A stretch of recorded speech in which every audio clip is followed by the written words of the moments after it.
spa 6 hours.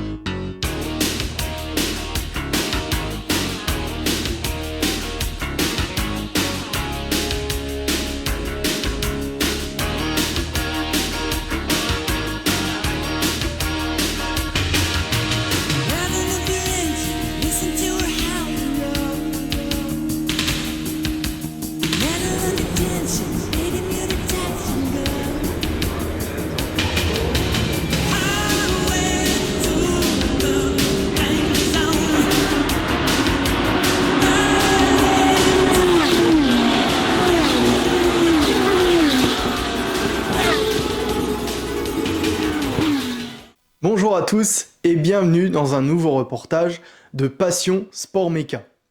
Aujourd'hui, je vous emmène à la découverte du plus bel événement de voitures historiques à Spa, le Spa 6 Hours. En 2024, l'événement de Roadbook fêtait sa 31e édition. Le Spa 6 Hours est un événement qui souhaite faire revivre l'histoire du sport automobile et pour ça, les organisateurs constituent des plateaux de F1, de GT, ainsi que des prototypes allant de l'avant-guerre au milieu des années 2010. Les pilotes ne sont pas en reste également, avec Thierry Boutsen, Dario Franchetti, André Lotterer et bien d'autres qui feront renaître ces bolides d'antan. Le point d'orgue sera évidemment la course de 6 heures, avec plus de 80 voitures au départ, mais vous le verrez, les autres plateaux seront tout aussi riches en histoire. Je tiens à remercier l'ensemble des pilotes de ce reportage pour leur disponibilité. N'hésitez pas à l'issue de cette vidéo à vous abonner à cette chaîne et à mon compte Instagram et à laisser un commentaire, j'y répondrai avec plaisir. Bonne vidéo à tous!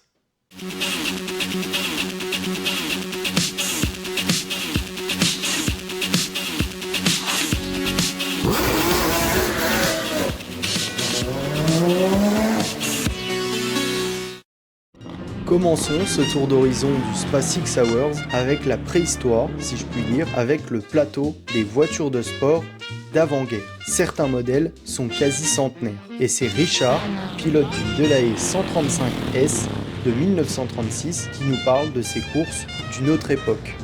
It's a constant slide, so compared to a modern car, it doesn't steer and it doesn't brake. So factor that in. It's on really thin tyres with drum brakes.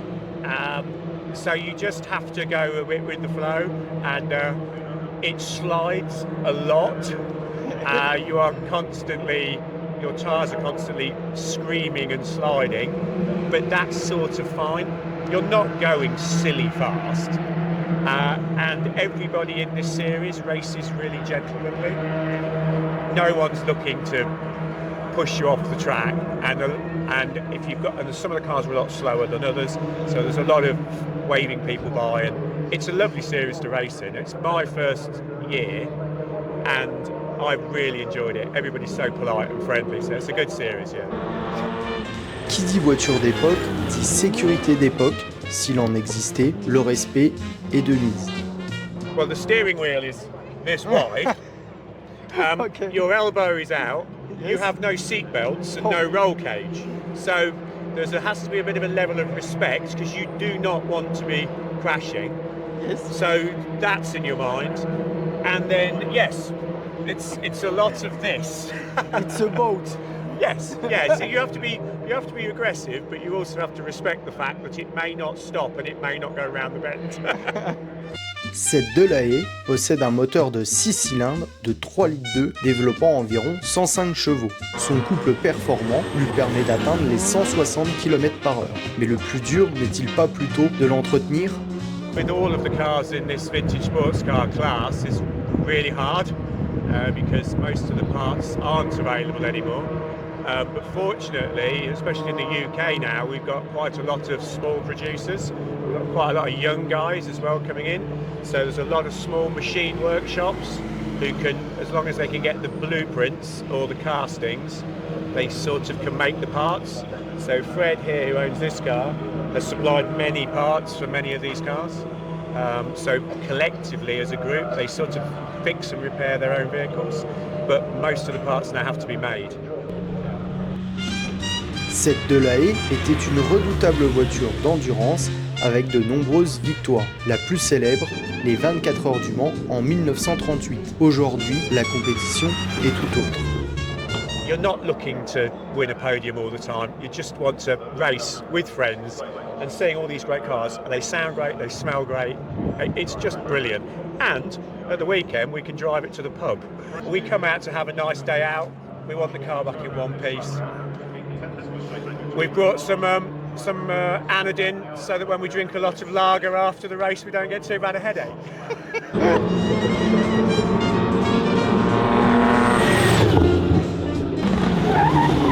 Les plateaux composés de F1 sont sans doute les plus attendus par les fans. Les F1 d'avant 1966 regroupent pas moins de 53 monoplaces divisées en deux catégories, les moteurs arrière et les moteurs avant. Richard, le propriétaire de la Ferrari 246 F1, qui est la dernière Formule 1 à avoir remporté un Grand Prix avec un moteur avant. Front engine and understeers, so I can brake quite late into corners and with the steering on part turn because it understeers and then into the corners. And then if I'm powering through a corner, I can also, as I say, be powering at it with the steering wheel at an angle because the back doesn't flip round. So you power through the car, through the corners quite comfortably. It's quite a driver-friendly car. Avec son moteur de 2,4 litres développant 280 chevaux, comment se passe la compétition face au moteur arrière? When you're racing against the rear engine cars particularly, your ride height is high, the car's quite heavy, so they can outbrake you quite easily and they're lighter and more nimble. So when it's dry, the rear engine cars have a strong advantage. When it's wet, interestingly, the front engine cars come back into their own because with the weight over the front wheels, it can turn in better.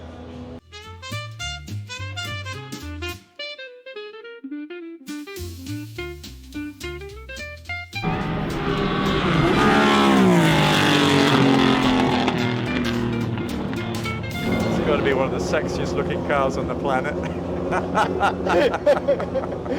And it sounds awesome. It's a real pleasure. You always want more power because it's just got such good handling. But it's a beautiful thing and I absolutely look forward to racing it every time.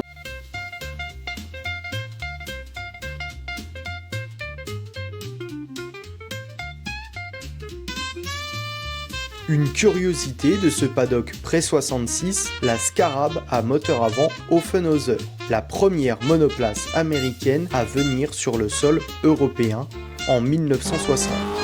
The positive is it's a very fast front engine car when it works, and the negative is so a lot of the time it doesn't work.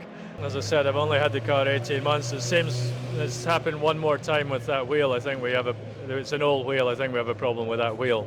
So we won't use it again, and we have other wheels which will be on tomorrow. Son moteur de 2,5 litres d'IndyCar lui offrira surtout un palmarès aux USA. Elle participera à 2 Grands Prix de F1. Aujourd'hui, c'est une des meilleures dans sa catégorie, étant la dernière monoplace à moteur avant.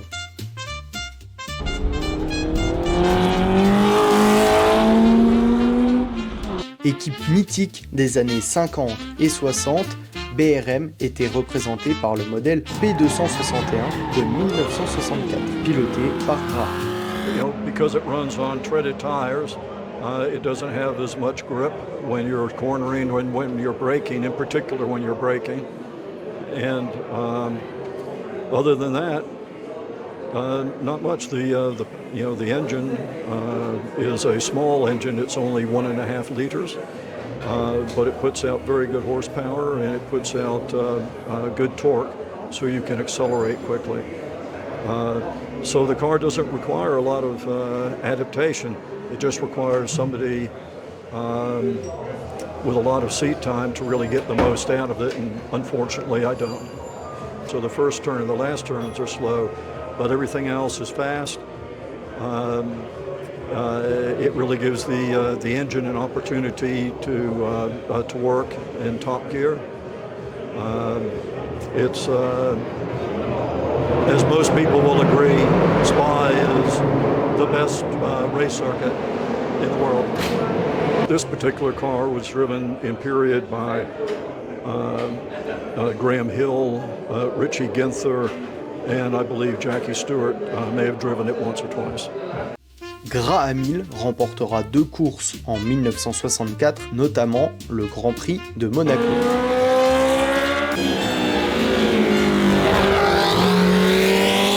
Restons en F1, mais changeons de décennie avec le plateau des voitures de Grand Prix de 1966 à 1985. Ce plateau est également très attendu, d'une part avec tous ses modèles mythiques, mais également par ses pilotes, et ce n'est pas le triple vainqueur de Grand Prix belge Thierry Boutsen qui me fera mentir. Je ne suis pas là pour être champion du monde, je suis là pour participer, pour donner du plaisir aux équipes, aux spectateurs, et puis moi-même aussi prendre du plaisir à conduire. C'est une Shadow Den5, une voiture qui a couru en 1975, c'est 1975.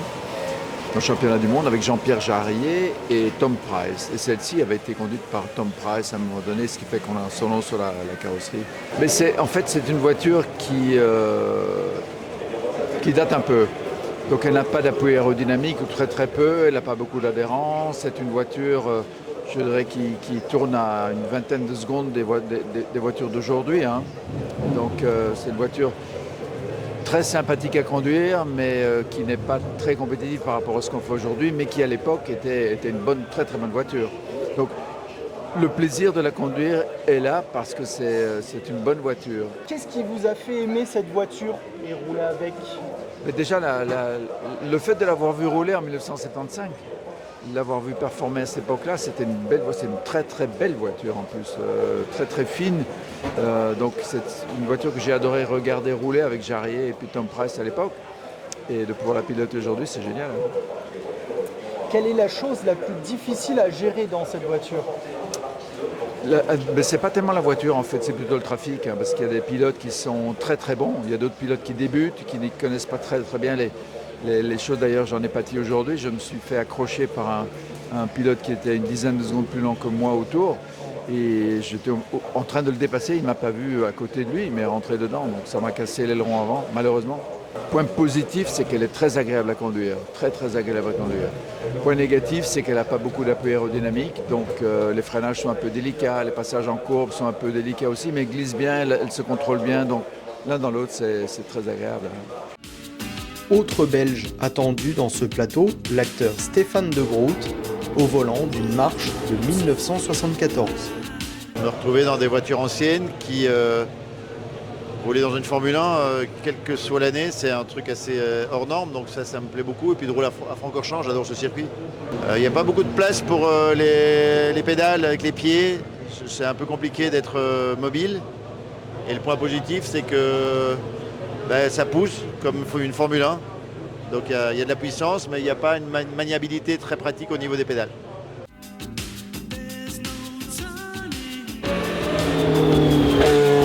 La F1 française, dans les années 70-80, c'était Ligier et son modèle le plus glorieux, la JS 11, qui a couru en 1979 et 1980.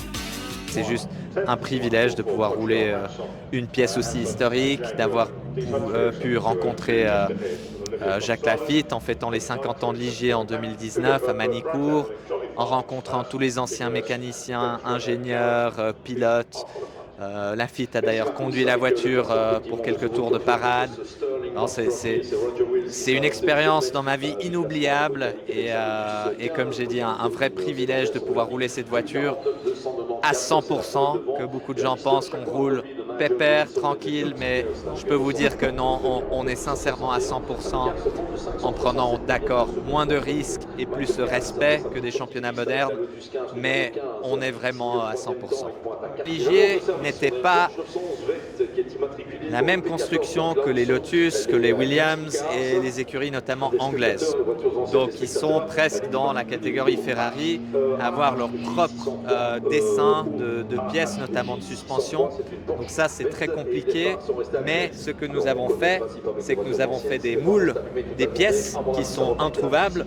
Avec ces moules, on peut reproduire des pièces. Donc on s'accorde avec une autre personne qui a aussi une JS11 15 et ensemble on reproduit des pièces en plus grosse quantité, comme ça coûte moins cher et on a un stock de pièces qui ne vont pas périmer.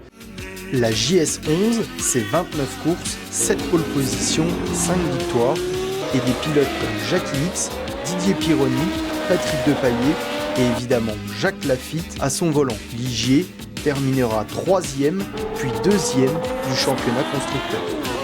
À l'époque, à l'avant-garde de l'appui aérodynamique avec l'effet sol, que nous ne pouvons pas utiliser pleinement car le règlement, en raison de sécurité, ne nous permet pas d'avoir les jupes collées au sol. On doit être un minimum de 40 mm du sol pour assurer la sécurité et c'est statique. Ils n'ont pas le droit d'être en mouvement, comme à l'époque.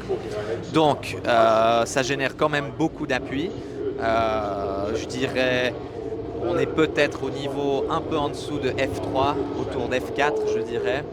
Sauf qu'on a autour de 500 chevaux et on pèse 600 kg. Donc ça fonctionne très bien. La Ligier, double débrayage, déjà boîte manuelle, assez fragile, donc il faut être assez prudent en étant rapide à la fois. Cela a demandé beaucoup d'entraînement, mais heureusement, avant ça, j'ai eu un peu d'expérience dans des monoplaces classiques, notamment des formules atlantiques en Nouvelle-Zélande. Donc en tant que pilote, quand on saute dedans, si on a un bon sens de ce qui se passe sous nos coussins naturels, disons, la voiture vous parle.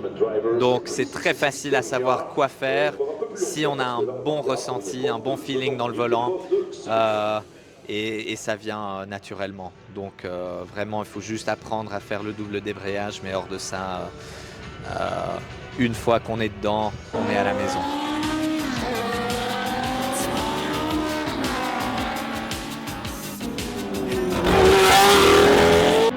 Revenons à une époque pas si lointaine où le diesel était en odeur de sainteté au Mans, avec la Peugeot 908 de 2011 avec son propriétaire Stuart. It's arguably one of the finest or most beautiful cars I think that has ever been produced for Le Mans. I bought it first of all on looks, but it drives as very much as good as it looks.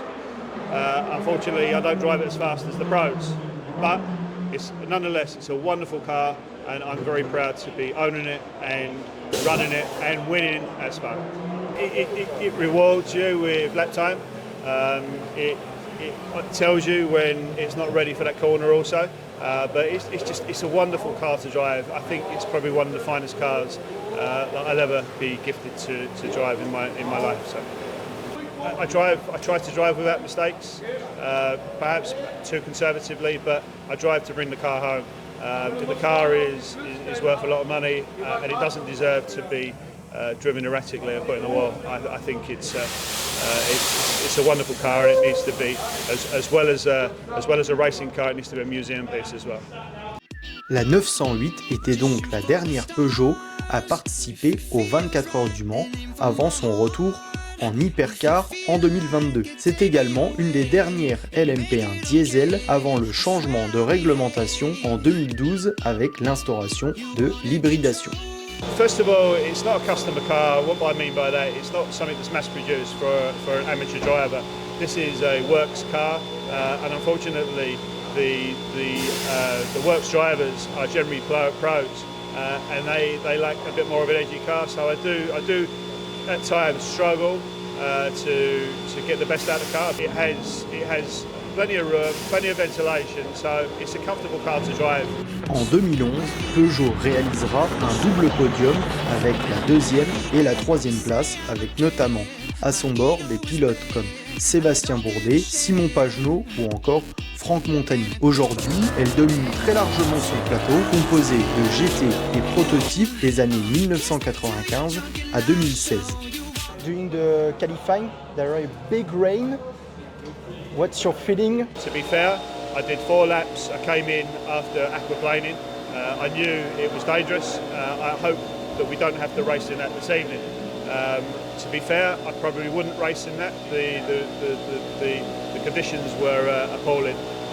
You can't see running water, and you can't see, obviously with the rain lights, you can't see anything behind a car. So it's extreme conditions.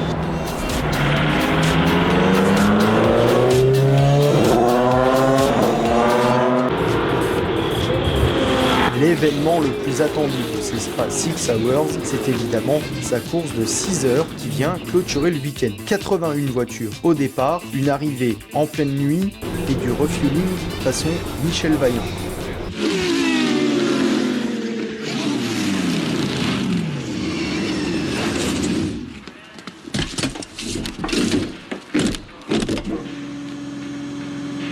C'est une urgence, l'hélico va venir vous payer. Il va venir faire le plein aussi, comme vous. Ça, je pense pas, non.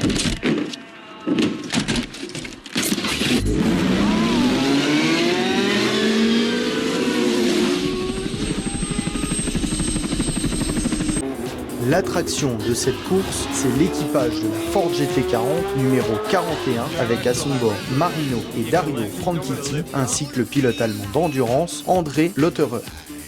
Grâce au propriétaire, Sean Lin, je vais montrer mon intérêt, qu'un jour j'aimerais bien courir. Et comme leur équipier Jimmy Johnson, il ne pouvait pas, donc on m'a appelé. Et, voilà, donc maintenant je suis là pour la première fois et je suis très content. Quelle est la chose la plus difficile à gérer dans cette voiture? Bon, je vais découvrir pas mal. J'ai roulé qu'une fois avec à Goodwood, au Members Meeting. Et ça allait bien, donc bon, il faut quand même bien la maîtriser. Apparemment, sur une longue course d'endurance, les freins et la boîte de vitesse. Comment vous ajustez votre pilotage avec cette voiture? Vous connaissez les voitures modernes? C'est instinctif, hein. On ressent les choses et on essaye de faire corps avec la voiture, d'écouter la mécanique. Et de virage en virage, on comprend mieux comment faire les choses correctement. Donc il n'y a pas trop de mode d'emploi pour faire ça bien. C'est quoi les sensations que vous avez au pilotage? C'est des belles sensations, bon, déjà passer les vitesses manuellement, on n'en a plus trop l'habitude.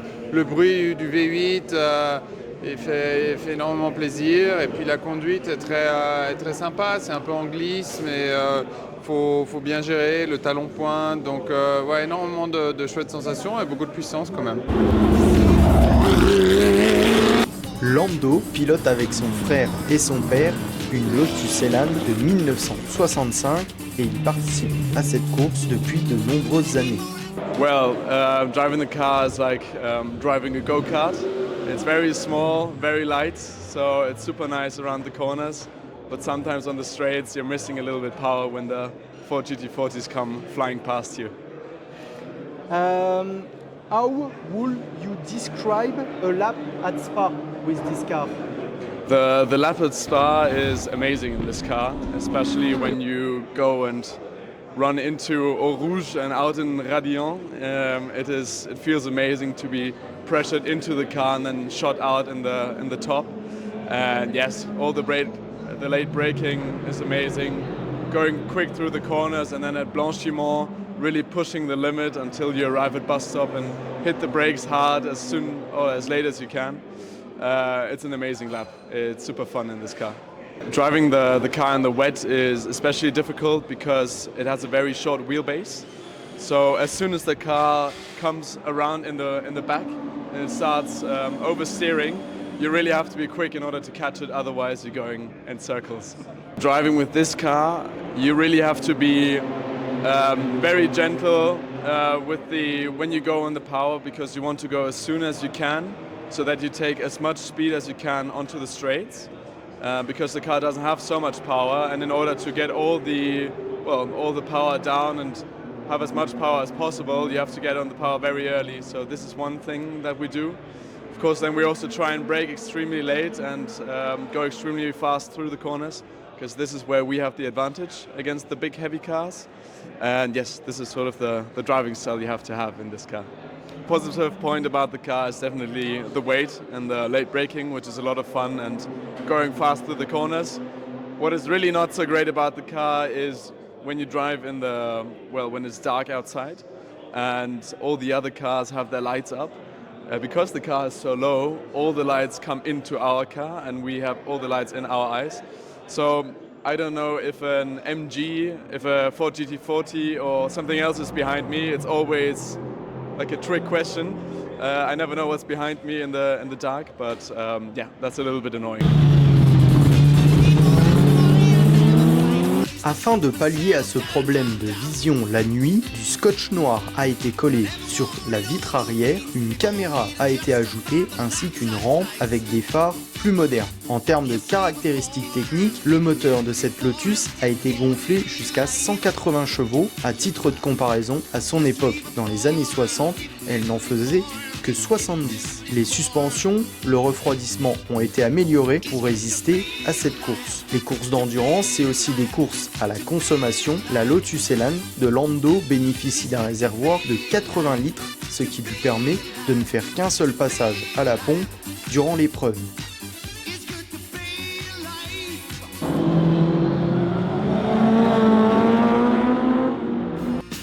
Nous arrivons à la conclusion de ce tour d'horizon complet du Spa 6 Hours et comme à chaque fois, ce sont les pilotes qui auront le dernier mot pour décrire et vous faire venir dans ce genre d'événement.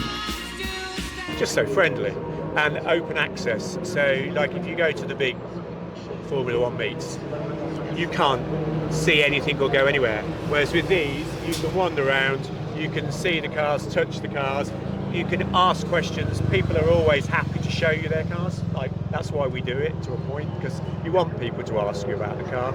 And whilst I don't have any real mechanical knowledge, these guys, amazing what they can do with an engine and something as old as these. And we've also got Edwardian cars in the collection, so like 1918, 1912, really old cars.